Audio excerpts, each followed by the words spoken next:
Comme le pasteur principal l'avait dit dimanche passé. Nous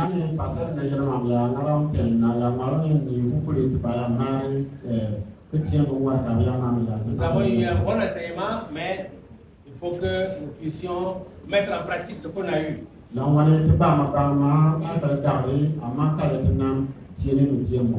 Faire des disciples pour le royaume. Faire des disciples pour le royaume. Nous avons lu Matthieu 28, les 2 derniers versets de Matthieu 28.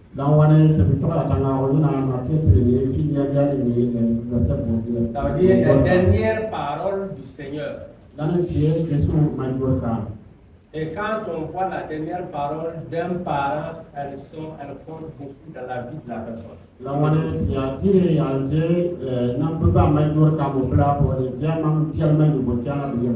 Donc, je vais ouvrir une parenthèse pour j'ai donné des lectures à des gens. C'est possible qu'on ne puisse pas tout lire au regard du temps. Vous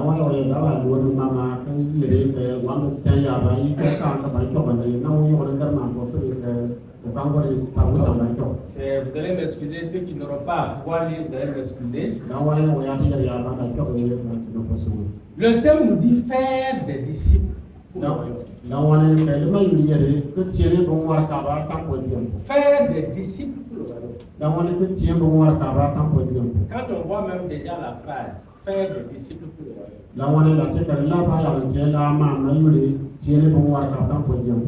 commence par un verbe d'action, faire. Faire, c'est prendre une décision de poser un acte.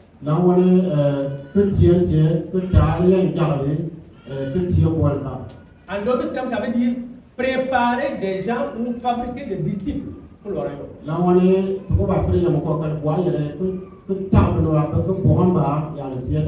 C'est pas avoir des disciples, c'est faire des disciples. Donc, ça veut dire qu'il y a un objectif à atteindre qui est d'avoir des disciples bien faits.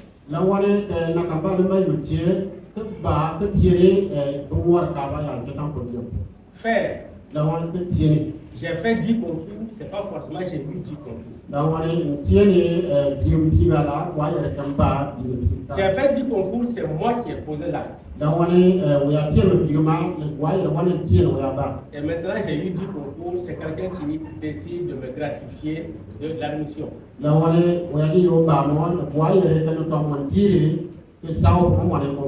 Dieu veut là que nous posions notre part. Pour être admis à un concours, il faut faire ta part.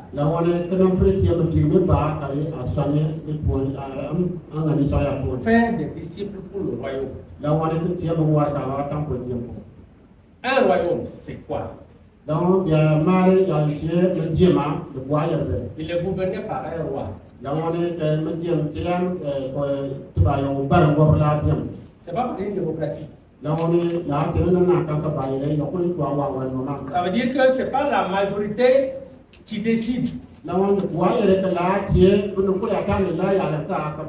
le roi qui décide. Et la décision du roi est irrévocable. Donc c'est faire des disciples qui obéissent à ce que le roi a décidé.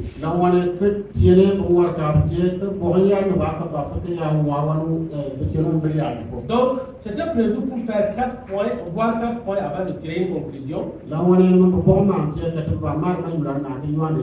Premièrement, on va voir un peu la définition. Disciple, là, c'est quoi?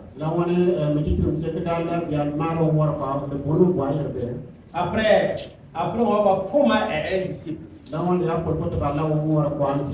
Et puis, troisièmement, comment est un faiseur de disciples.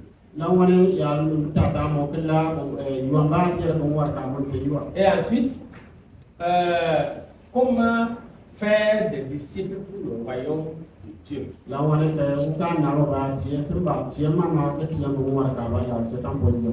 Alors, qui ont-ils notre conclusion? Maintenant, quand on parle d'un disciple, c'est quoi? Un disciple. Je ne peux plus vous poser, j'allais demander à l'Assemblée pour avoir un peu son point, mais comme le temps est avancé, on va aller. Je dirais qu'un disciple, c'est un apprenant.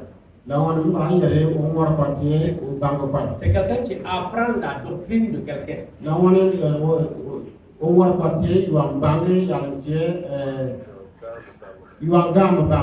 Et moi, pour me permettre moi-même de comprendre certaines choses, j'essaie de scinder les mots pour comprendre son contenu, leur contenu.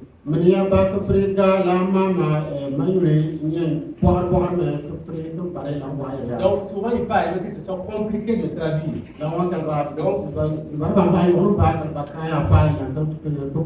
S'il n'y a pas la traduction automatiquement, il ne faut pas te fatiguer. Voilà. Alors, apprendre. Apprendre. Moi, je l'utilise en deux mots. En deux syllabes. A et puis prendre. Dans apprendre, il y a prendre.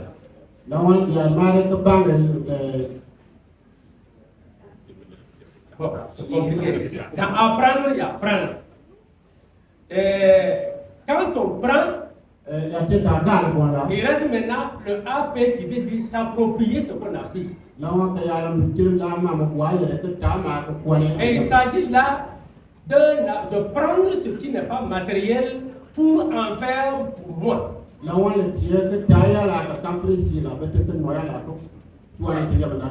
Prendre l'immatériel pour faire la mienne. Apprendre. Donc, il y a prendre et s'approprier.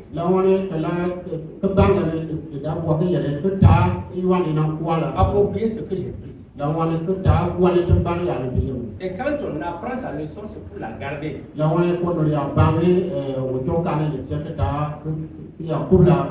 Imaginez un médecin qui a appris toutes ces leçons de la première à la dernière année. S'il oublie ça, comment il va nous soigner après? Il aura un papier et non un diplôme.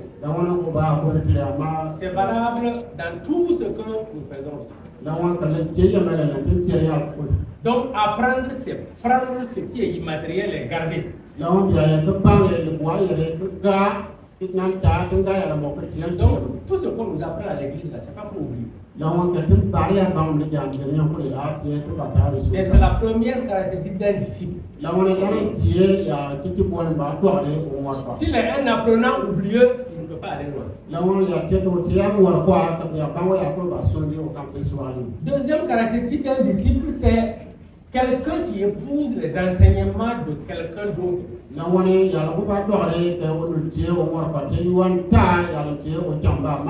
ce quelqu'un d'autre là, c'est son mentor.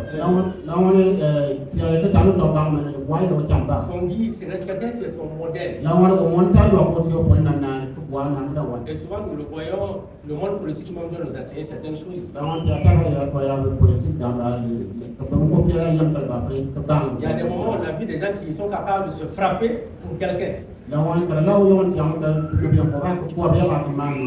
Et nous, pour Dieu, pour Jésus, là, nous là, on prend ça. Il faut qu'on épouse son enseignement. Et qu'il soit notre mentor.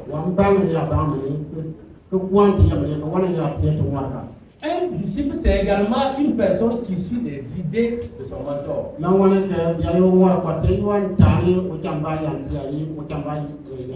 Qui épouse son modèle de vie. Son style de vie. Son style de vie. Voilà.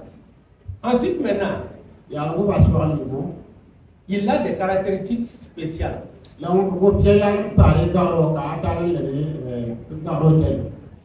Quelles sont ces caractéristiques donc? J'ai énuméré un certain nombre. Premièrement, un disciple est un serviteur.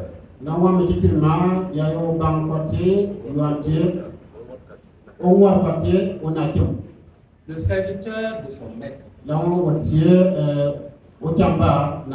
C'est pas un serveur, hein, mais un serviteur.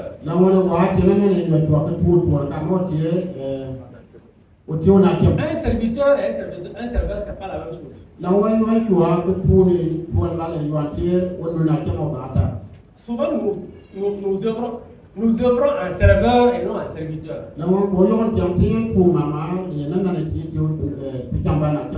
Un serveur est comme une cuisette.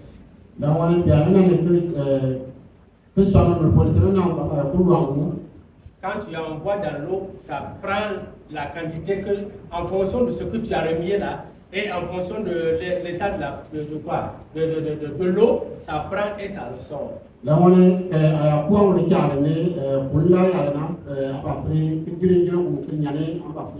quand tu verses, il ne reste plus rien.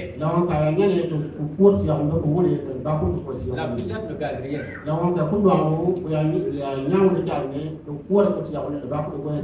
Un serveur, c'est quelqu'un qui garde ce que son maître enseigne. Un serviteur, c'est quelqu'un qui garde ce que son maître enseigne. Dans le domaine informatique, c'est plus clair.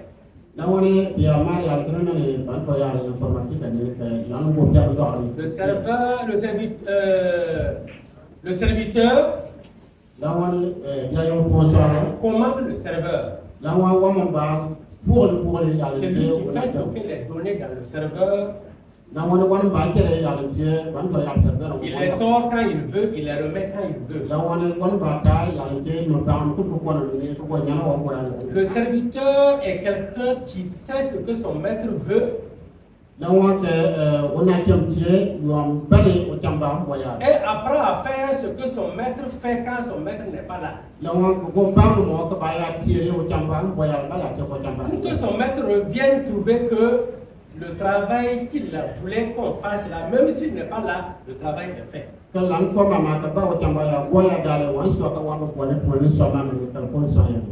Donc, les compétences du serviteur sont intellectuelles.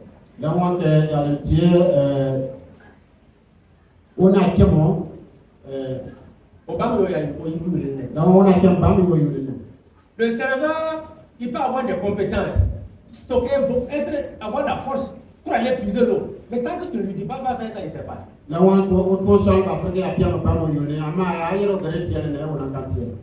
Quand tu ne dis pas à la puisette, enlève-moi telle quantité, elle ne peut pas faire, même si elle est robuste. Le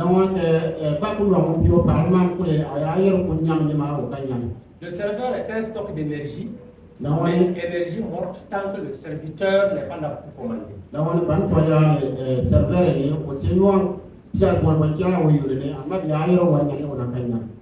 Le serviteur est une mémoire qui fait planifier la suite des événements. Un programmeur en quelque sorte. Matthieu 14, 19, là, celui qui a ça peut nous lire ça.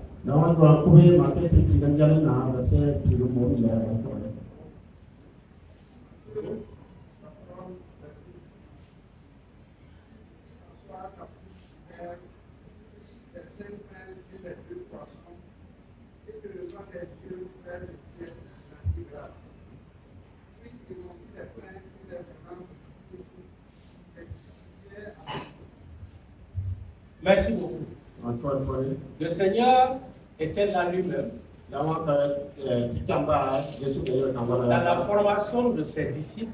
Il leur apprend que il faut, quand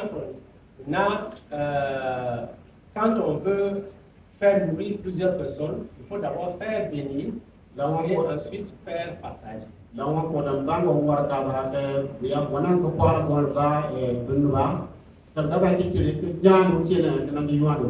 Dieu a béni, ça s'est multiplié. Les serviteurs, ces serviteurs se sont tournés en serveurs pour partager. Donc, ils ont su comment on fait Et ils ont été acteurs pour le service. Mais même dans le service, ils sont devenus serviteurs. Il faut savoir comment partager. Sinon, si on donne tout à un groupe et puis les autres n'ont pas, on n'a pas bien partagé.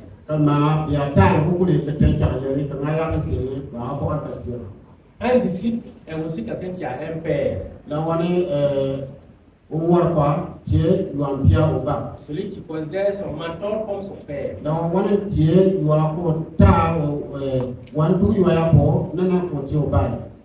Un père n'est pas forcément un papa. Ah, c'est ça le problème. C'est compliqué.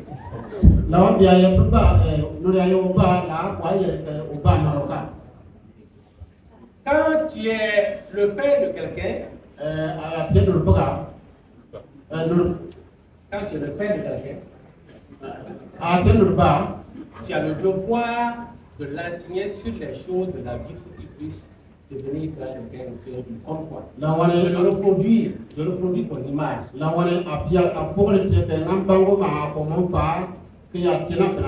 Et le papa, c'est quelqu'un juste biologique qui met au monde un homme.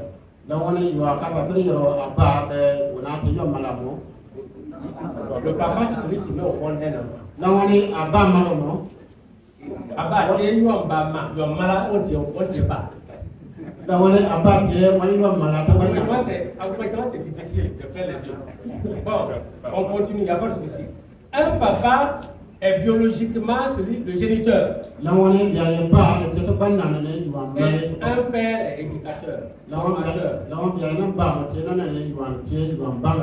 Quand tu suis ton père, tu regardes ce qu'il fait et tu essaies de reproduire pour devenir ce qu'il est. C'est pour cela que quand tu vois certains enfants, ils imitent les mamans, ils font la cuisine. Et d'autres imitent les pas ils mettent même les pas dans les pas de leur papa et ils suivent. Donc il faut avoir l'humilité de pouvoir suivre cette éducation. Il faut être humble, discipliné, obéissant et déterminé à pouvoir réussir. Je vais être comme mon papa. Donc je vais être comme, ça veut dire que je peux aussi avoir des enfants. Je vais être comme mon père, je veux réussir la position qu'il a.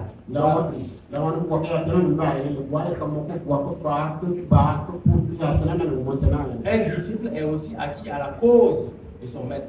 Il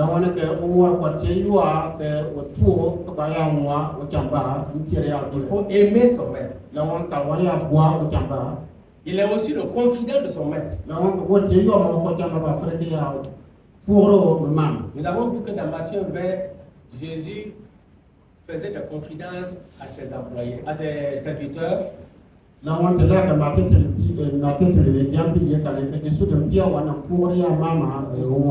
ceux qui veulent lire Matthieu 20, 17 et 19.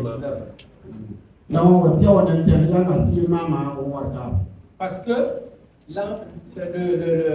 le serviteur, par là, teste ta confidentialité et ta maturité pour garder les bonnes choses.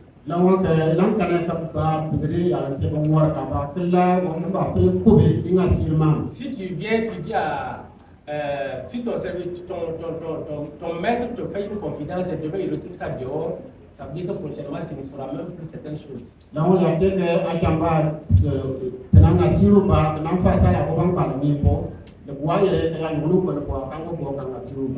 Un disciple, c'est quelqu'un qui cherche à être à l'image de son père.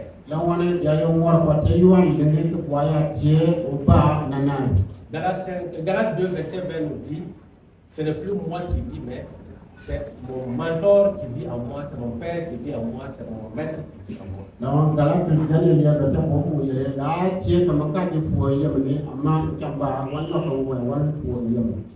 On connaît également que Un serviteur a des faiblesses, il a des limites, parce qu'il est humain. Il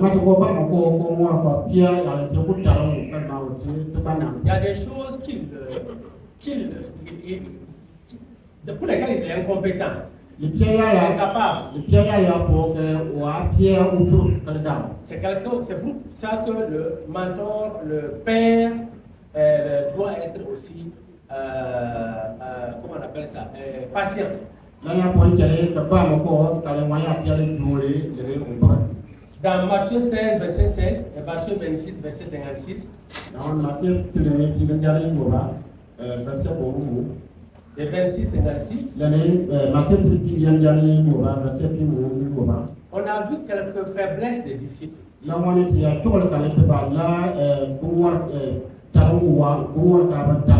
y a des choses, vous êtes en mission, on repartit les tâches. Allez, nous, vous rendez compte qu'ils ont oublié certaines choses. Donc,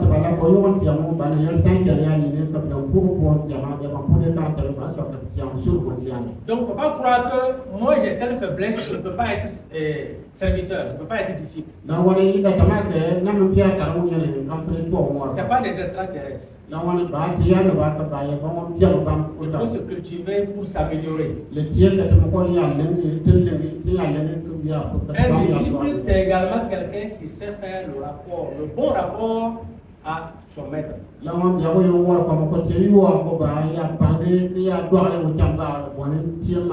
Matthieu 16, verset 13, on a vu que Jésus a demandé à ses disciples, qu'est-ce qu'on dit?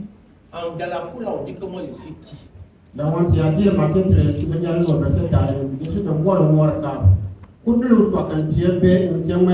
c'est aussi comme des agents de renseignement. Et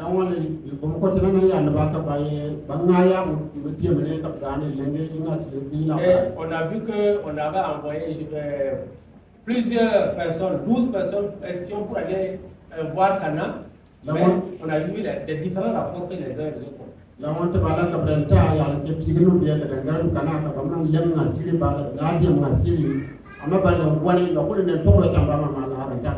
Caleb et Josué ont un rapport différent des autres.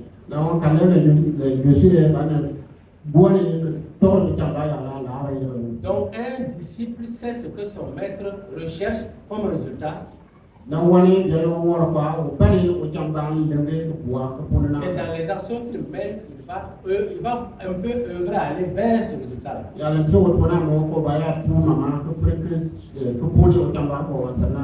Troisième point.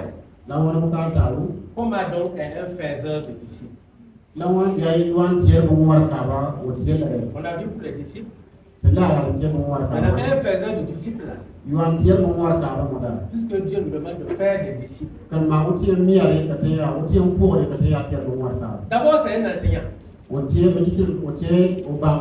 enseignant qualifié. Un enseignant patient. Un enseignant déterminé. Comme on a vu récemment que les disciples sont des humains, ils ont des limites. Que l'enseignant soit patient. Vous voulez voir des exemples dans Matthieu 16, verset 24.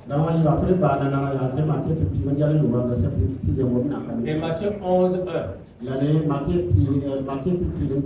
allez voir comment Jésus a réagi face à certaines situations. Sinon, les disciples peuvent avoir des limites.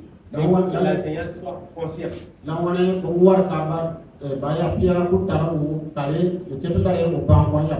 Et si tu as une gestion axée sur le résultat, vous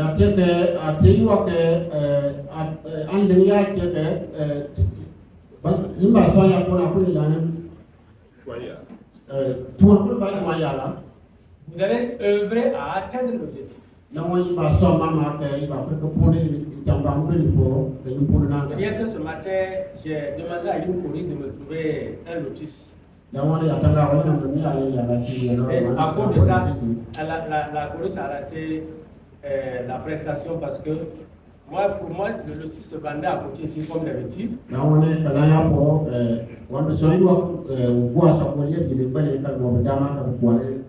Les sorties, il n'y en a pas et comme elle devait avoir, elle voulait le résultat, elle a dû aller jusqu'au fin fond là pour pouvoir.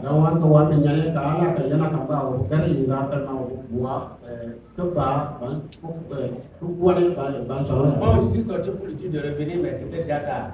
Donc, un faiseur de disciples est quelqu'un qui a une gestion axée sur le résultat.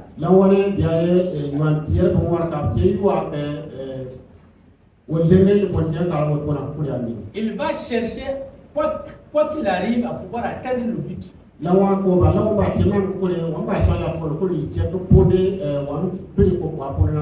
Parce que s'il ne l'a pas fait, il n'aura pas de disciple. Deuxième qualité d'un faiseur de disciple, c'est un enseignant qui vit ce qu'il enseigne.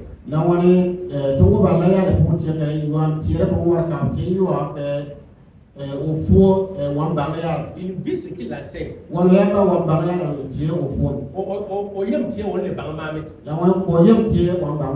Il ne va pas dire faites ce que les autres, faites ce que je dis, mais ne faites pas ce que je fais.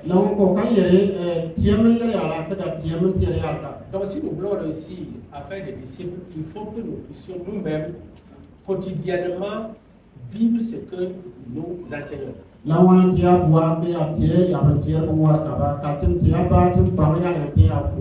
qu'il y a deux façons d'enseigner. Enseigner par la voix, par la parole, mais aussi enseigner par son attitude, ses actes, son comportement. Si tu dis, comme tu filmes, tu dis à ton enfant de ne pas filmer, il ne faut pas être surpris, qu'il se cache et il va filmer. Donc, quoi qu'on veuille là, on est enseignant. Qu'on le veuille ou non, on est enseignant. Maintenant, nous pour être de bon.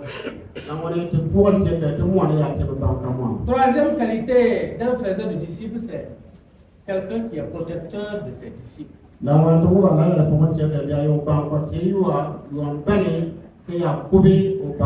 Parce qu'il comprend mieux les disciples et il peut les défendre là où les autres ne savent pas pourquoi telle et telle chose sont faites.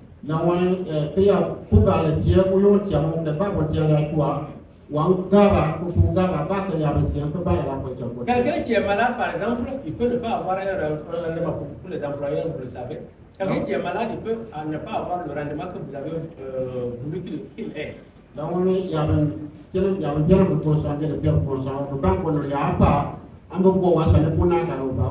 Mais si vous n'êtes pas au courant qu'il est malade, vous allez le juger par rapport aux résultats qu'il a, sans savoir qu'il y a eu des difficultés qui ont amené à ça. Ça,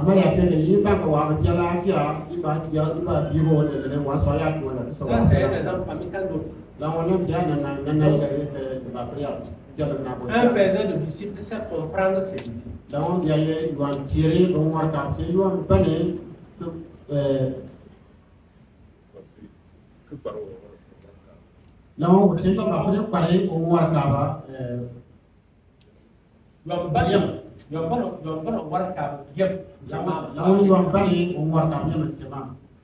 Comment faire donc l'avant-dernier point? Comment faire donc des disciples?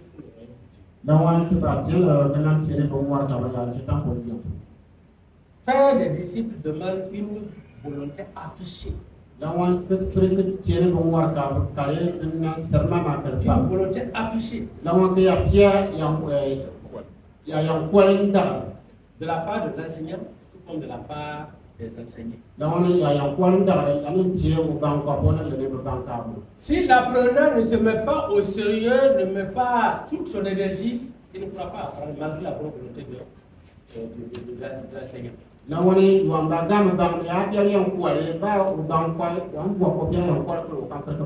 Si l'enseignant ne se met pas en perpétuelle formation lui-même, il ne peut pas répondre souvent à certaines questions des enseignés. Si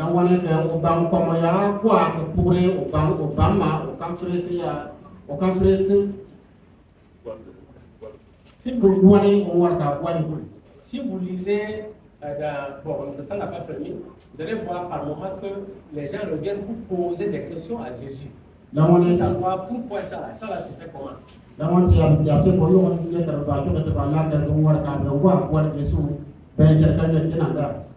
Donc, comment doit faire des disciples pour le royaume de Dieu, j'ai reconnu 3 choses. Premièrement, il faut faire et suivre une formation continue du disciple-là.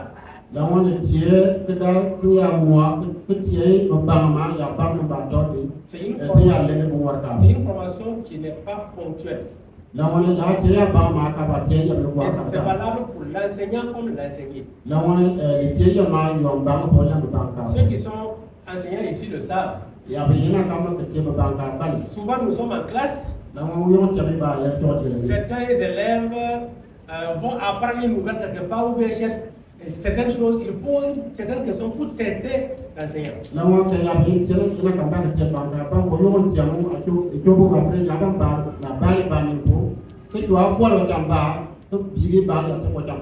l'enseignant n'est pas cultivé, il ne saura pas répondre convenablement. Mais ne vous inquiétez pas, nous avons toujours des astuces. Si tu poses une question qui n'est pas, à laquelle souvent la réponse manque, il faut le dire, nous allons le voir dans les cours qui viennent là, nous allons voir ça. Voilà, donc, comme ça, j'ai le temps de prier. Et puis, si en tant que tu as oublié, pas de problème. Donc, l'enseignant comme l'enseignant ont besoin de formation continue.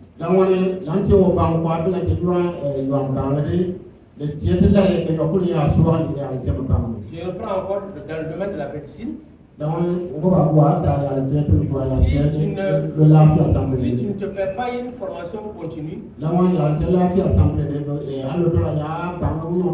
en 2024, tu risques de prescrire un produit qui n'est même plus en circulation depuis 2020.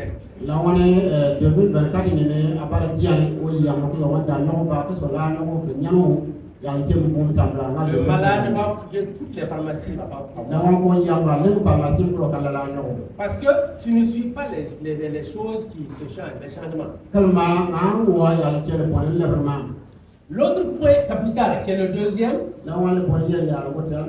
pour faire des disciples pour le royaume, il faut savoir prendre soin biologiquement, physiologiquement et matériellement soin des disciples.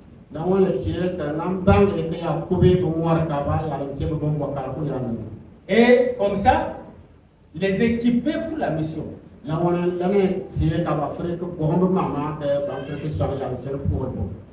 les équiper pour la mission. Ce que nous venons de lire, comme au début, Matthieu 28, 19 avait là, Jésus a terminé en disant, je suis avec vous tous les jours jusqu'à la fin du monde.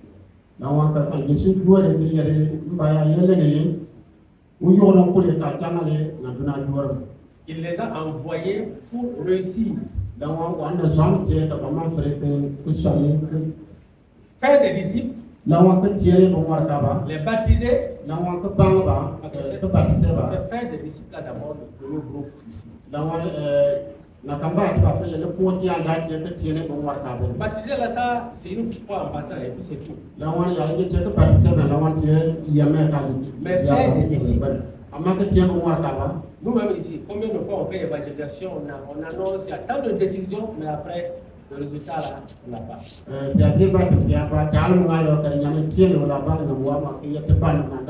Parce que le suivant. Et parce que nous-mêmes, la formation continue, quand on dit le pasteur n'a qu'à faire un défi aujourd'hui, il lance. Bon, c'est simple, cette semaine qui va venir là, on aura formation de conférence sur les disciples là. Et les mardis, les vendredis, on verra combien seront présents là.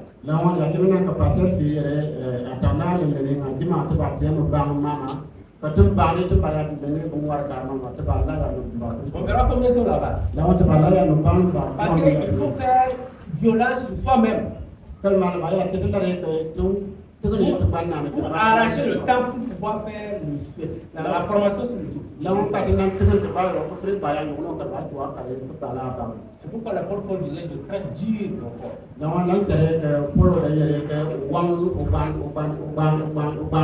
Alors que c'est le premier équipement que le faiseur de disciples a besoin, ou le disciple même a besoin.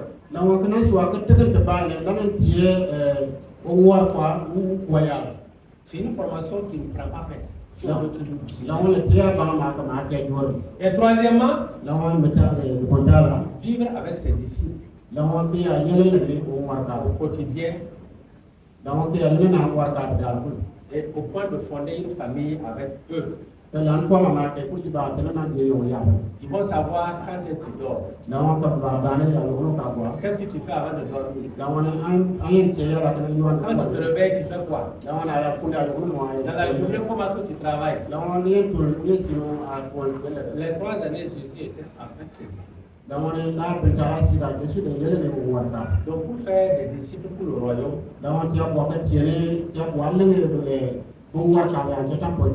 ces 3 choses sont capitales. En conclusion, nous pouvons dire c'est la mission que Christ nous a confiée. Il nous a confié toute cette mission. D'aller partout et de faire des disciples. Et c'est après avoir fait des disciples qu'on peut les baptiser. Est-ce que nous sommes dans cette logique? Est-ce que nous sommes dans cette voie? À quel niveau sommes-nous?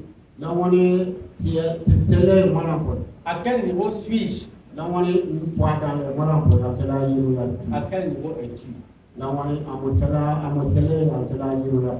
bon entendeur, que le Seigneur nous bénisse.